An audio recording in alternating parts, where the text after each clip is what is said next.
Hey guys, Scott here. Now, there's been a lot of noise around interest rates lately. Inflation's been stickier than expected. The RBA did hold rates at 3.6% at the December meeting. Now, for months, the story has actually been very simple. Cuts are coming, just be patient. We all thought that those cuts were going to come. But that story now has cracked, and most people haven't actually noticed it yet. Not long ago, all four major banks were broadly on the same page about where interest rates were headed in 2026. Fast forward a few weeks, and now that consensus is gone. So right now, the big four are split down the middle. Same economy, same inflation data, same RBA, very different conclusions from the big four. And when banks this big disagree this sharply, it usually means something important is brewing underneath the surface. So in this video, I'm going to walk you through what CBA and NAB have just changed and why Westpac and ANZ are calling it completely differently, what the markets are already pricing in, and what all of this means for borrowers, buyers, and the property market headed into 2026. Let's start with the headline shift. Up until very recently, both Commonwealth Bank and NAB were saying the same thing. Rates were done. No more hikes. Just sit tight and wait.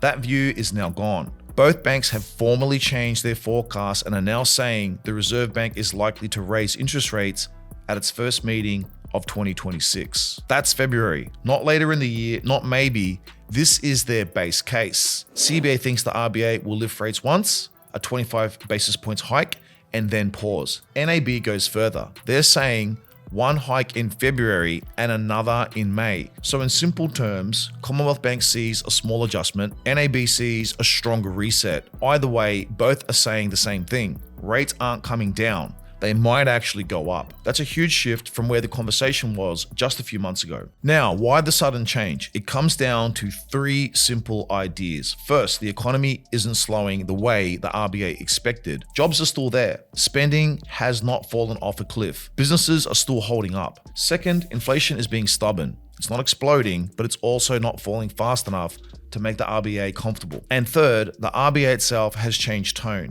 If you listen closely to what the governor has been saying, it's no longer, do we need to cut? It is now, are rates actually tight enough? That's a big psychological shift. From CBA and NAB's point of view, a small hike isn't about hurting households. It's about stopping inflation from getting another second wind. Think of it less like slamming the brakes and more like tapping them. Now, here's where people could become totally confused. Westpac and ANZ are looking at the same economy and coming to a very different conclusion. They're saying, yes, inflation is sticky. Yes, the economy is holding up, but they don't think the RBA needs to move yet.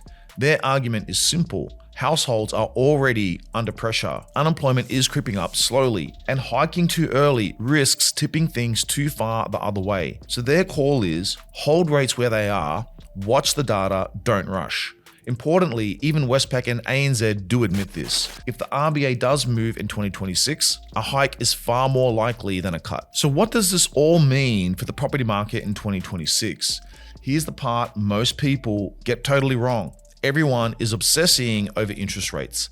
Cuts, hikes, hold. But the reality is that interest rates are not the deciding factor for property prices in 2026 and beyond. Rates obviously do have a huge impact on borrowing power and also what people can afford for their monthly repayment. So absolutely, they do feed in to the prices of properties all across the market, all across Australia.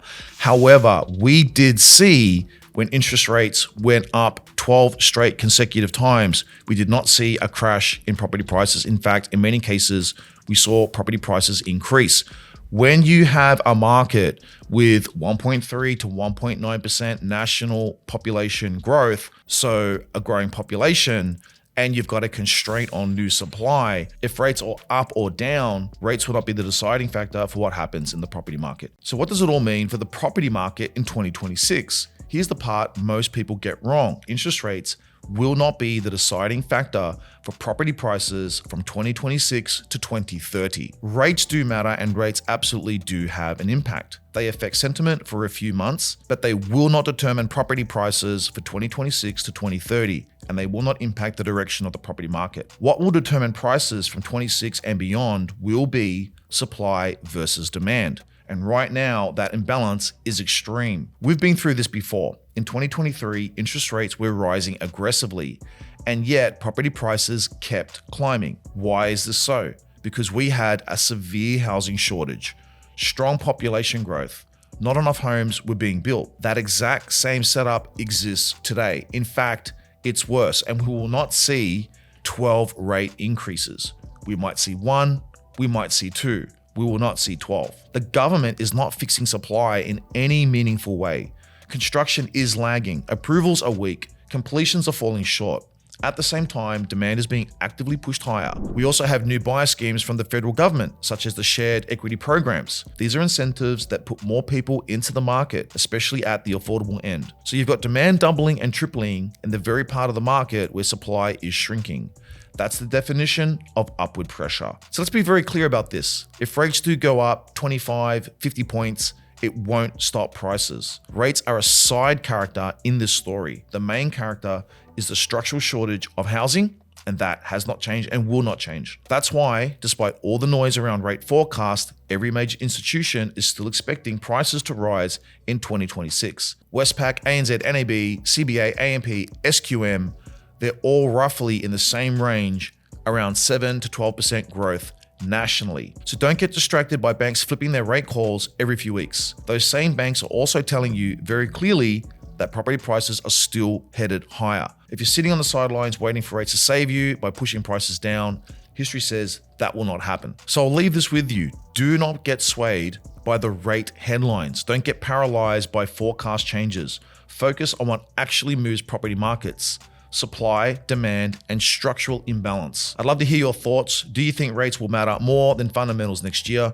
Or do you think we're headed into another year where prices rise regardless? Drop your comments below. And as always, this is your daily property update, your 5 to 7 minute breakdown of what's really happening in the Australian property market so that you can be a property insider and invest like an elite property investor. Hit subscribe, guys, so you never miss one of these videos.